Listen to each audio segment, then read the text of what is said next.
¿Cómo está, magistrado? Buenos días, Diego Montaño lo saluda. Buenos días, Diego. Buenos días a todos los radioescuchas. Muchas gracias, magistrado, por conversar con nosotros. A ver, hemos conocido una decisión, una última decisión de los magistrados autoprorrogados que impediría a la nueva asamblea cesarlos de sus funciones. Decir, estos 5 señores valen más que la nueva asamblea, que el voto popular de hace un par de meses. Bueno, lo que tú dices es algo que me recuerda mucho a un profesor que es Jeremy Waldron, que escribe un libro muy interesante que se llama Derecho y Desacuerdos. Lo que él critica es la conformación de los tribunales. Uno dice, bueno, la gente vota, millones, la Asamblea Legislativa, que está compuesto de mucha gente y representa muchos intereses, vota, llega al Tribunal Constitucional, donde pocas personas, que es lo que tú decías hace rato, deciden sobre temas importantes y vitales para la vida de una nación o de un país. Entonces, el tribunal, como tú mismo referías, decide sobre muchas cosas importantes y lo decide con el voto de una persona. ¿Qué significa eso? En sala plena, por ejemplo, la conformación de la Comisión de Admisión. La Comisión de Admisión, créeme, es el corazón del Tribunal Constitucional, decide todo. La conformación se decide, o la conformación de las salas, por votación de 9 personas, se empata 4-4 y es una persona que decide aspectos que hacen a sala plena, ¿no? Y por lo tanto que hacen a esa, a la vida misma institucional del Tribunal Constitucional y del país. Eso debería ser así, mi criterio no. Muchas cosas de lo que tú decías no deberían decidirse por el Tribunal Constitucional, ¿no? Sino deberían decidirse por el plano político, debería decidirse en el marco del resto del ejercicio de la democracia, etcétera. Y es por eso que en este momento tenemos tantas causas pendientes, más de 17.000 causas, y no, el Tribunal Constitucional, en mi criterio, no ha servido desarrollar su labor, que conforme el 179 de la Constitución es distinta a la justicia ordinaria, es distinta al resto de la actividad. Bueno, sobre el punto que tú hacías referencia, se dicta la Declaración Constitucional 49 del año 2023, por el cual se sostiene que hasta que no hayan elecciones los magistrados deben quedarse, pese a que el texto constitucional decía que no. Y a partir de ahí, pese a que se trata de un control normativo, es decir, lo único que haces es contraponer lo que dice la Constitución con la ley, con un proyecto de ley. Eso era la Declaración Constitucional, lo único que hizo fue eso. Lo que ocurrió fue que se abrió una etapa de ejecución, y la etapa de ejecución ha implicado que se vayan a dictar una serie de autos constitucionales dictados por esa misma mayoría, en temas que entendemos las nuevas cuatro autoridades hacían a su interés, sobre temas propios. Es decir, creemos que hay un principio general del derecho que dice nadie debería resolver en causa propia. Y por lo tanto, a partir de esta ejecución se ha declarado inconstitucional estos proyectos de leyes. Y bueno, el último ha sido el Auto Constitucional 70-2025O, que se ha notificado menos de un par de semanas, por la cual se habría declarado inconstitucional el proyecto de ley de la doctora Silvia Salán. ¿Cuál es el punto? El punto es que la declaratoria de inconstitucionalidad solamente se firma por 5 magistrados electos en la gestión 2017, y no así por los nuevos jueces. Es decir, si el tema interesaba, es paradójico, porque si el tema pareciera que interesara y involucrara a los anteriores magistrados, y son ellos los que resuelven, a nosotros se nos excluye. Se tramita toda la causa y todo el recurso de queja a nuestras espaldas y no se nos notifica para que hagamos un pronunciamiento. Es decir, magistrado, ustedes en la decisión 070, que declara inconstitucional el proyecto de ley para modificar el funcionamiento del Tribunal Constitucional Plurinacional y que funcione solamente con los magistrados electos por el voto, como dice la Constitución, ¿ustedes no participaron en nada? ¿No les hicieron llegar ni una copia de la copia de la copia? No, absolutamente no. Y, y esa ha sido la molestia. Es decir, y no solamente es en este tema, sino que cualquier nota, cualquier solicitud, cualquier aspecto que haga el Tribunal Constitucional siempre va a terminar en sala plena. Y en sala plena, como les decía hace un momento, se va a votar 4-4 y se va a decidir conforme la ley del Tribunal Constitucional por el presidente y termina 5-4. Y nosotros entendemos que es un tema cuando la gente, en lo particular a mí, me critican y dice, pero ¿qué pasa? Que no sé qué. Las modificaciones que se quiera hacer a la Asamblea, perdón, al Tribunal Constitucional van a pasar por sala plena.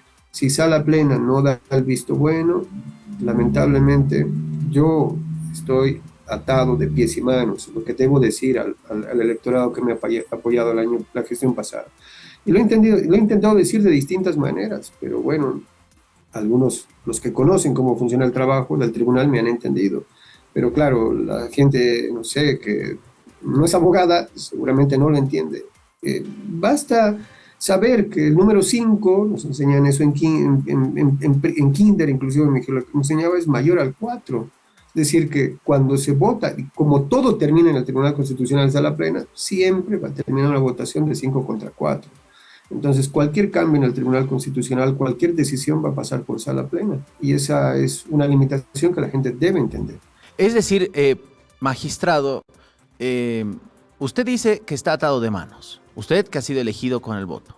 Pero aparentemente estamos secuestrados casi 12 millones de bolivianos por 5 individuos que van a definir todo. Porque si por ellos tiene que pasar todas las decisiones que quieran modificar el funcionamiento del Tribunal Constitucional, ¿qué nos hace pensar que si hoy la Asamblea Legislativa no aprueba una ley para que en paralelo a las elecciones subnacionales termine de completar el proceso judicial, no salgan y digan, no, es inconstitucional que una elección judicial parcial vaya pegada a una elección municipal? Y estos señores se queden ad eternum hasta que realmente quieran, porque si de ellos...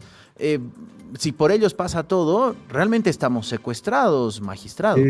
Bueno, lo que pasa es que la Asamblea Legislativa tiene distintas facultades. Entre ellas puede reformar el Código Procesal Constitucional y prohibir que los jueces sean juez y parte, es decir, resuelvan sus propios asuntos. Pueden establecer el régimen del Tribunal Constitucional. Como tú sabes, la Constitución no establece cuántos magistrados van a componer el tribunal. La gestión 2012 eran 7, ahora se ha modificado la ley, no la Constitución, porque eso no está en la Constitución, y se ha definido que sean 9, mañana pueden ser 25, no sé, pueden ser 100, pueden ser 4 o 3, qué sé yo. Es decir, eso no está establecido en la Constitución, está establecido en la ley, y al final de cuentas la Asamblea Legislativa tiene el juicio de responsabilidades.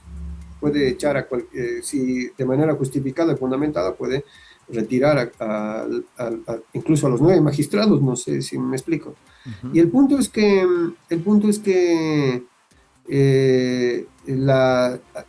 si tú ves las conclusiones de la reunión de reforma para el órgano judicial de la semana pasada, ves la declaración que han hecho en ese momento cuando el presidente del Tribunal Supremo le sentó una denuncia a los 5 magistrados, los 5 alegaron que esta era una decisión de la Asamblea Legislativa. Si escuchas el pronunciamiento que se hizo, en la cual participó la doctora Prudencio, el video del día de ayer, todos coinciden en que la solución se va a dar por la Asamblea Legislativa. Yo quiero que entienda la gente que en este momento es la Asamblea Legislativa la que va a definir el funcionamiento del Tribunal Constitucional y bueno, tendría que resolver esta situación. Y bueno, como último dato te digo, esto ya pasó todo este año, por ese caso. Es decir, todo este año la Asamblea Legislativa tenía en sus manos estas facultades y es por eso que este auto constitucional, que ahora estamos diciendo que ha declarado inconstitucional el proyecto de la doctora Salame, ha sido planteado por el exdiputado Jáuregui. Es decir, para que veas la relación entre el Tribunal Constitucional y el Legislativo. Ahora seguramente vamos a ver cuál es la nueva relación, si va a ser parecida a la de 2025 o se va a diferenciar. Ya se tendrá que ver, es decir, quien va a pedir la inconstitucionalidad de eso es justamente la Asamblea Legislativa anterior. Bueno, entonces entiendo que en este caso la decisión todos magistrados 2017, 2024, Tribunal Supremo, etc., todos están diciendo, depende de la Asamblea Legislativa. Ahora, magistrado, ¿podría, por ejemplo, la Asamblea Legislativa aprobar una ley y si ellos no envían, porque fue por, quiero ser bastante naif en esto, ¿no? Fue por comedido, digamos, que Jáuregui envió esta solicitud de revisión. En realidad había una instrucción clara y todo el mundo sabía que el gobierno de Luis Arce operaba con los autoprorrogados. Ellos avalaron aquello porque les sirvió para resolver temas internos de su partido político y para cercenar el poder de la Constitución. Eso pasa por mi cuenta, no le estoy atribuyendo a que usted dijo. Y claro, Jáuregui era diputado oficialista, es decir, respondía al gobierno. Y por eso manda esta consulta, uno entiende que manda esta consulta para poner en stand-by su tratamiento, para justificar el que no se trate aquello, porque todas las resoluciones que iban sacando eran a medida de lo que pedía el gobierno, el ejecutivo de entonces. Entendemos que ahora la relación ya no es la misma, es porque se ha convertido en un peligro el Tribunal Constitucional. De hecho, lo hemos escuchado hasta el expresidente Evo Morales aceptar que fue un error que a él le plantearon y que se planteó y que se propuso en la Constitución el tema del Tribunal Constitucional. Dice sí, fue un error porque empezaron a tener mucho poder y se convierte en un tentáculo, en varios tentáculos de poder. Ahora, la Asamblea puede aprobar una norma y que no sea revisada por el Tribunal Constitucional, o al final va a ser esto un juego de nunca acabar, ¿no? Va a aprobar una ley la Asamblea y los 5 señores dirán, no, es inconstitucional lo que acaban de aprobar, por lo tanto, no hacemos caso. Hay un segundo elemento que la población creo que no ha terminado de entender de mis funciones como magistrado. Como magistrado lo que yo hago es dictar sentencias, ¿no? Creo que esa es la labor, tendría que ser la labor de todos los magistrados. Yo entiendo que salir a los medios durante este tiempo, etcétera, tendría que ser algo muy excepcional. Para mí, la verdad, es muy incómodo. Y bueno, lo que va a ocurrir es que la gente debería entender que yo estoy un poco limitado a mi libertad de expresión. Cuando me escriben en las redes, me dices, pero pronunciate, di algo, etcétera. Yo solo puedo pronunciarme en el marco de las sentencias.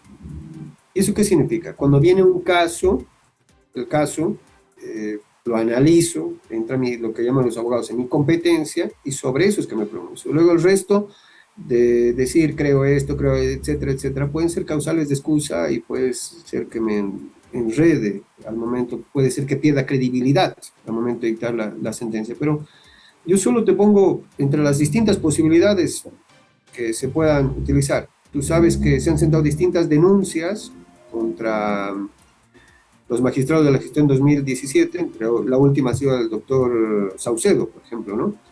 Y estas se han derivado a la Asamblea Legislativa. ¿Qué ocurriría, por ejemplo?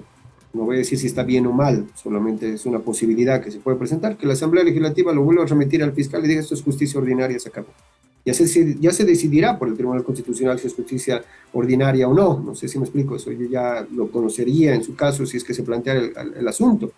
El problema es que la Asamblea Legislativa incluso en esos casos podría tomar postura, porque a diferencia mía, porque yo no puedo, estoy atado y tengo una mordaza por lo que acabo de decir, la Asamblea no lo tiene.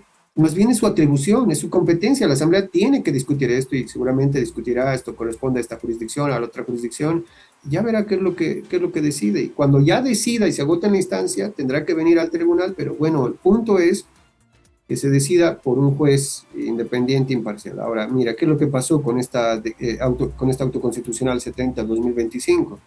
Sale el auto, declara inconstitucional el proyecto de ley de la doctora Salami. Nosotros hemos planteado un incidente de nulidad porque decimos nunca se nos ha notificado, no se nos ha hecho parte, no hemos podido decir absolutamente nada. Y bueno, entiendo que eso tendría que resolverse por los magistrados suplentes, ya que 4 hemos planteado contra 5, tendrá que los magistrados suplentes tendrán que ser convocados porque ellos no serían parte de la temática y ellos tendrán que resolver el asunto. Lo que no tendría que seguir sucediendo es que se resuelvan como juez y parte, ¿no? Ese es el punto. Claro, el problema está en que los magistrados autoprorrogados, cuando usted dice juez y parte, están definiendo sobre ellos mismos, ¿no? Sobre sus cargos.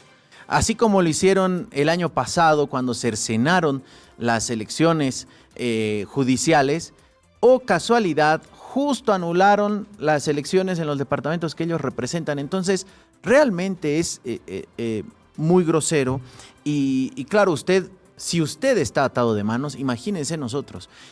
Aquí la llamada de atención será a la Asamblea Legislativa. Vamos a hablar con legisladores, con el presidente de la Comisión de Justicia, el doctor Juan del Granado, a ver qué dice al respecto. Vamos a intentar hablar con él lo antes posible para justamente ver si se va a hacer algo, porque se nos ríen en la cara. Sinceramente, déjeme decirle, magistrado, es muy incómodo ver cómo 5 personas están por encima de todos. Así que ojalá se pueda revertir esta situación. ¿Existe algún límite, algún plazo establecido para esto que usted decía? ¿Se tendrá que convocar a los suplentes para que se trate esta revisión al auto constitucional 070/2025-O? Y lo que pasa es que, nuevamente, como tú decías, es una situación incómoda, máxime para mí, pues entiendo, o sea, no debería, vuelvo a repetir, salir en medios de comunicación para hablar sobre este tipo de temas. Perdemos credibilidad en mi criterio. Lo que pasa es que la convocatoria a los suplentes, mira, probablemente vaya a pasar nuevamente por sala plena. Y eso, que se apruebe por sala plena, es posible que demore todavía mucho tiempo, ¿no? Es decir, creo que todos, si tú escuchas las declaraciones de la semana pasada, escuchas la declaración de los propios magistrados del 2017, cuando fueron denunciados por el doctor Romer Saucedo, no sé si recuerdas esa declaración de los 5, nosotros, el video del día de ayer, todos coinciden en que en este caso está en las manos de la Asamblea Legislativa. Incluso los magistrados del 2017, cuando presentaron la denuncia, decían, no, eso depende de la Asamblea Legislativa, vamos a ser respetuosos. Todos coinciden que la nueva Asamblea Legislativa, la que tendría que decidir, se comportará como la anterior, vamos a ser respetuosos de esa decisión, cambiará de criterio y configuración del Tribunal Constitucional, porque lo puede hacer, no necesitas una reforma constitucional. Casi la Constitución es muy lánguida en el desarrollo del Tribunal Constitucional, es decir, todo está en el Código Procesal Constitucional, la ley del Tribunal, dependerá de la voluntad política y de la Asamblea Legislativa, pero lo que quiero que entienda la gente es que la responsabilidad, de alguna manera, la pelota, si podemos decir, está en la Asamblea Legislativa. Ellos tendrán que decidir y, en su caso, asumir la responsabilidad política frente al electorado. Eso es lo que va a ocurrir básicamente. Magistrado, ¿nos podría comentar, por favor, cómo ha sido este año de trabajo para ustedes, los 4 magistrados electos el pasado diciembre? ¿Cómo es el día a día en el Tribunal Constitucional? Yo, posesionado el día 2 de enero, tomé la flota y me vine a Sucre y llegué en la mañana, fue el primero que llegué. Me reuní con algunos de los magistrados que atentamente me recibieron, me mostraron mi oficina y lo primero que les dije es: entiendo que hay un mandato del pueblo para poder modificar la actuación del Tribunal Constitucional. Entiendo que hay malestar en la gente sobre el funcionamiento del Tribunal Constitucional. Y si tú ves la primera reunión, a partir de las solicitudes que efectuamos, se presenta en el Tribunal Constitucional una serie de elementos para modificar un reglamento para notificaciones en tu celular, ver el tema del expediente electrónico, ver el tema de la publicidad de los sorteos, ver el tema de los reglamentos, ver el tema de la nueva página del tribunal, eliminar las sentencias contradictorias, reducir y reencauzar el tribunal. Entonces ahí en la primera publicación tú puedes ver eso, ¿no? Tú puedes ver... y bueno, como te digo, tú llegas a la plena, Si se ha aceptado, ha sido muy lentamente, pero extremadamente. Yo me animaría a decir que el 80 o 90% de las solicitudes que hemos tenido en ese momento, pues no han tenido eco hasta este momento. Y eso que lo hemos ido discutiendo en salas plenas, las esporádicas que han habido, y pienso que tiene que existir independientemente de la decisión que va a tomar la Asamblea Legislativa, tiene que haber una modificación en el actuar del tribunal, y no necesitamos para cambiar la imagen del Tribunal Constitucional, a mi criterio, una reforma de la Constitución. Basta con que exista una voluntad mínima para aquello. Eh, Magistrado, nos ha quedado claro que usted nos decía, en la Constitución no establece el número de magistrados, de hecho ha citado ejemplos que ha funcionado con 2, con la antigua Constitución, incluso solo estaba Silvia Salame, ¿no?, como magistrada el año 2008, 2009, en la transición a la nueva Constitución. Así que veremos si en algún momento se nos dejan de reír en la cara los magistrados autoprorrogados, y veremos qué hace la Asamblea Legislativa Plurinacional. Si se va a diferenciar este gobierno respecto a los autoprorrogados del anterior, o seguirán en ese tren porque alguna sentencia a medida tal vez les sale y les beneficia. Magistrado, muchas gracias por atendernos. Le agradecemos mucho porque además usted decía, es muy incómodo para usted salir a los medios. Hemos insistido y le agradecemos para que dejen claro, porque si no sale usted, mire, los otros 3 no les conocemos la voz y no hay quien nos explique desde adentro cómo salir de este entuerto. Porque claro, constitucionalistas hay muchos, la doctora Salame es una de ellas, el expresidente Rodríguez Belcé también, que nos explican el funcionamiento, cuáles podrían ser las salidas, pero otra cosa es desde adentro. Así que agradecemos mucho que nos atienda y vamos a estar atentos a ver cuándo se convoca a los suplentes para hacer esta revisión y qué dicen en la Asamblea Legislativa. Gracias, magistrado. Muchas gracias, Diego, y bueno, gracias a todos los radioescuchas. Gracias. Boris Arias, magistrado del Tribunal Constitucional Plurinacional, que estuvo con nosotros esta mañana, nos